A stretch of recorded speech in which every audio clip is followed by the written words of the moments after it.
Perkenalkan, nama saya Alfonso Jeffon Gilbert dari kelompok 4. Sekarang saya akan memulai presentasi proyek blended kami yang berjudul Pengaruh Wabah Corona terhadap bidang teknik khususnya desain interior. Yang pertama, bab 1, pendahuluan. Latar belakang dari proyek kami ini, yang pertama adalah virus merupakan agen infeksi yang berproduksi di dalam sel inang yang hidup. Yang kedua, virus corona dibagi menjadi 4 subkelompok utama yang dikenal sebagai alfa, beta, gamma, delta. Yang ketiga, virus corona atau lebih dikenal sebagai COVID-19 adalah virus yang menyerang sistem pernapasan. Aspek teknik yang di dalamnya terdapat pengetahuan matematika, sosial, dan budaya. Yang kelima, bidang teknik sendiri memiliki beberapa bentuk lagi. Yang keenam, desain eksterior dan interior. Yang terakhir, wabah corona berpengaruh pada aspek kehidupan. Rumusan masalah dalam penelitian kami kali ini adalah yang pertama, apa itu desain interior? Dan yang kedua, apakah pandemi COVID-19 dapat menyebabkan perubahan pada desain interior? Selanjutnya, tujuan dalam penelitian ini adalah untuk mengetahui apa itu desain interior dan juga mengetahui pengaruh pandemi COVID-19 terhadap perubahan desain interior. Keberhasilan dalam penelitian ini tentu adalah hal yang kami harapkan. Dengan itu, kami berharap penelitian ini dapat memiliki manfaat, yaitu dapat mengetahui lebih jauh mengenai pengaruh COVID-19 terhadap desain interior dan dapat ikut serta dalam mencegah penyebaran COVID-19. Saya Vincent Alexander Haris, kelas 12-2, absen 25. Sekarang saya akan mempresentasikan bagian bab 2, yaitu kerangka teori. Yang pertama adalah landasan teori. Virus adalah mikroorganisme patogen yang hanya dapat bereplikasi di dalam sel makhluk hidup karena mereka tidak memiliki perlengkapan seluler untuk bereproduksi sendiri. Ciri-ciri virus. Yang pertama, hanya dapat hidup dan memperbanyak diri di dalam sel hidup organisme lain. Yang kedua, memerlukan asam nukleat untuk bereproduksi. Yang ketiga, virus dibentuk oleh sebuah partikel yang disebut virion, yang mengandung DNA atau RNA saja. Yang keempat, dapat dikristalkan, tetapi virus masih memiliki patogen apabila diinfeksi ke organisme hidup. Yang kelima, bersifat aseluler atau tidak memiliki sel, dan tidak memiliki organel-organel sel. Macam-macam penyakit virus. Yang pertama adalah influenza, disebabkan oleh jenis virus Mysovirus A, B, C. Berpengaruh melalui saluran pernapasan epitelium dalam dari trakea dan bronki. Yang kedua adalah demam, disebabkan oleh jenis virus rhinovirus. Berpengaruh pada saluran pernapasan, hanya saluran pernapasan atas. Yang ketiga adalah penyakit campak, disebabkan oleh jenis virus Paramyxovirus A. Berpengaruh pada saluran dari mulut ke bronki, kemudian menyebar ke kulit dan usus halus. Yang keempat adalah herpes, disebabkan oleh jenis virus herpes simplex. Berpengaruh pada membran mucus di mulut, kulit, dan alat kelamin. Dan yang kelima, COVID-19, disebabkan oleh jenis virus New Coronavirus. Berpengaruh pada saluran pernapasan dengan gejala demam, batuk, dan sesak napas. Sekian presentasi dari saya. Terima kasih. Saya Vincent Bestada, kelas 12-2 absen 29 akan menjelaskan tentang desain interior. Definisi desain interior menurut para ahli. Ahli pertama bernama Dodsworth menyatakan pendapat bahwa desain interior bertujuan untuk membuat manusia sebagai pemakai ruang dapat beraktivitas dengan efektif dan merasa lebih nyaman pada ruangan tersebut. Ahli kedua bernama Dekaching merencanakan, menata, dan merancang ruang dalam bangunan yang berfungsi untuk memenuhi kebutuhan sarana untuk bermaung dan berlindung, serta menentukan sekaligus mengatur aktivitas memelihara aspirasi dan mengekspresikan ide, tindakan, serta penampilan perasaan dan kepribadian. Dan ahli yang ketiga bernama Substandar menyatakan pendapat bahwa ilmu atau cara pengaturan ruangan sehingga memenuhi persyaratan untuk memperoleh kenyamanan, kepuasan, kebutuhan fisik dan spiritual, serta keamanan bagi pemakainya tanpa mengabaikan faktor estetika. Elemen-elemen desain interior. Yang pertama merupakan elemen lantai, kedua ada elemen dinding, ketiga elemen langit-langit, keempat elemen estetis, kelima elemen bukaan, dan keenam adalah elemen cahaya. Nah, prinsip-prinsip dasar desain interior.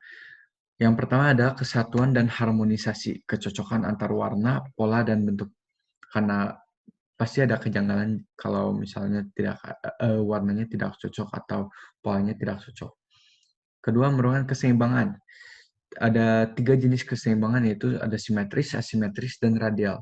Simetris adalah penataan unsur berulang di setiap sisi, seperti seimbang antara kiri dan kanan. Asimetris, warna tekstur yang terlihat serasi. Radial, keseimbangan yang dilihat dari titik tengah, seperti ada meja di tengah dan dikelilingi oleh 6 kursi seperti itu, dengan seimbang. Lalu ada irama, urutan dan penataan yang harmonis. Lalu selanjutnya ada skala dan proporsi, skala yang teratur, jadi semuanya terisi di dalam satu ruangan itu, tidak ada yang tersisa. Lalu ada titik fokus, memberikan fokus utama. Lalu ada detail, semua unsur harus diamati dengan teliti. Lalu ada komposisi, penataan unsur interior sehingga menjadi lebih nyaman. Lalu yang terakhir adalah warna. Konsep desain interior. Konsep merupakan sebuah rancangan atau gambaran. Jadi seperti Anda bikin sketsa juga itu termasuk gambaran. Bikin laporan sebelum membuat game itu sebuah konsep juga. Konsep desain merupakan suatu rancangan atau abstrak desain yang dibuat atau disusun sedemikian rupa sesuai dengan keinginan dan kebutuhan dengan tujuan mencapai nilai-nilai fungsional dan estetika. Bisa dalam bentuk desain grafis atau prototype. Konsep desain interior merupakan dasar pemikiran desainer dalam memecahkan masalah desain. Nah, ini merupakan manfaat desain interior terhadap pandemi corona. Yang pertama adalah memperbanyak ventilasi. Memperbanyak ventilasi dapat mengganti udara segar dari luar dengan udara yang terkena COVID dalam gedung. Menurut penelitian, ventilasi bertanggung jawab sebesar 97% penurunan transmisi. Di penelitian sebelumnya dibuktikan seperti itu. Lalu ada sekat. Sekat itu merupakan salah satu elemen dinding yang artinya pembatas interior ruangan dalam bentuk vertikal. Sekat dapat menghalangi droplet yang merupakan sumber utama penularan COVID. Dan yang terakhir ada kursi berjarak. Dengan memisahkan kursi hingga berjarak 1-2 meter dapat meminimalisasi kemungkinan penularan tanpa disadari. Hipotesis penelitian. Menurut kami, pandemi COVID-19 akan mempengaruhi desain interior ruang kerja pada masa depan karena mempengaruhi elemen-elemen dan tujuan dari desain interior. Selamat siang, saya Divana. Saya akan menjelaskan bab 3 tentang metode penelitian. Tujuan penelitian. Jadi tujuan penelitian kami adalah sebagai berikut. Tentunya untuk mendapatkan informasi dari responden yang berasal dari berbagai kalangan mengenai pengaruh wabah corona terhadap bidang teknik, khususnya dalam desain interior dengan berbasis online. Karena seperti kita ketahui, sekarang kita sedang tertimpa wabah corona, jadi kami memutuskan untuk mengambil datanya secara online. Tempat dan waktu penelitian. Untuk tempatnya sendiri, karena berbasis online, bisa diakses di mana saja dan kapan saja oleh para responden. Sedangkan untuk waktunya sendiri berlangsung kurang lebih 12 hari, yaitu pada tanggal 4 November sampai 16 November 2020. Sedangkan untuk respondennya sendiri diambil secara acak dari 100 orang. Instrumen penelitian. Jadi, instrumen yang digunakan yaitu berbentuk kuesioner. Jadi diajukan melalui link sebagai berikut, itu dari perangkat Typeform ya. dengan pertanyaannya sebagai berikut. Pertama itu kita menanyakan data responden, meliputi nama lengkap responden itu sendiri.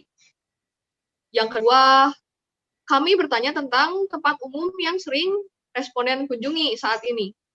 Misalnya, jawabannya bisa mall, sekolah, bank, atau bahkan di rumah saja. Pertanyaan ketiga yang kami tanya adalah, apakah ada perubahan dari tempat-tempat yang mereka kunjungi tersebut? Bila ada, apa alasannya? Bila tidak, apa alasannya juga?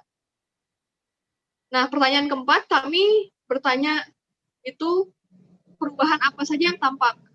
Misalnya, kursi berjarak, bertambahnya ventilasi, ataupun bertambahnya sekat di berbagai tempat. Selanjutnya, kami juga bertanya kepada responden mengenai kenyamanannya. Apakah mereka itu nyaman dengan perubahan yang ada? Jawaban ini hanya bisa dijawab ya atau tidak oleh responden.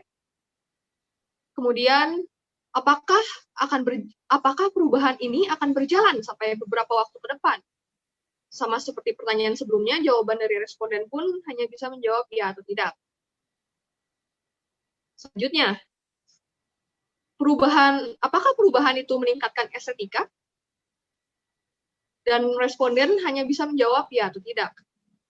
Dan pertanyaan terakhir yaitu, apakah perubahan tersebut efektif dalam mengurangi penyebaran COVID-19? Sama seperti 3 pertanyaan sebelumnya, pertanyaan ini hanya dapat dijawab oleh responden dengan jawaban iya atau tidak. Teknik analisis data. Jadi, langkah pertama yang kami lakukan adalah menyiapkan kuesioner. Seperti yang saya sudah bahas sebelumnya, kuesioner itu kami buat dari link sebagai berikut. Link ini kami buat dari sebuah perangkat yang namanya Typeform. Teknik yang kedua, yaitu mengumpulkan data. Jadi, setelah kami sebarkan kuesioner tersebut lewat sosial media, data tersebut dikumpulkan. Yang ketiga, menganalisis data. Setelah dikumpulkan datanya, kami itu analisis data itu lalu disajikan dalam grafik lingkaran. Yang keempat adalah menyimpulkan data. Jadi setelah datanya dianalisis dan dikelompokkan, kami sebisa mungkin membuat kesimpulan dari setiap pertanyaan-pertanyaan yang telah kami ajukan kepada responden. Dan yang terakhir adalah mengambil foto. Foto atau gambar yang dimaksud di sini berkaitan dengan perubahan desain interior yang ada semenjak wabah corona. Kemudian kita masuk ke bab 4, yaitu hasil penelitian dan pembahasan. Untuk menguji hipotesis yang telah kami tentukan, maka kami melakukan survei dengan menyebarkan kuesioner kepada 100 orang responden dari berbagai kalangan. Hasil survei tersebut menunjukkan data bahwa pertama, tempat yang sering dikunjungi selama pandemi, ternyata 43% responden lebih sering berada di rumah, 19% berada di sekolah, 15% berada di mall dan lainnya, sementara 8% lainnya berada di bank. Yang kedua, perubahan yang terjadi menurut responden. Ternyata 59% responden menyadari perubahan yang signifikan, yaitu kursi yang berjarak, sementara perubahan lainnya terlihat tidak terlalu signifikan. Lalu keamanan yang dirasakan responden. 74 responden merasa lebih aman dengan adanya perubahan ini, sementara 26 lainnya tidak merasa aman atau merasa biasa saja.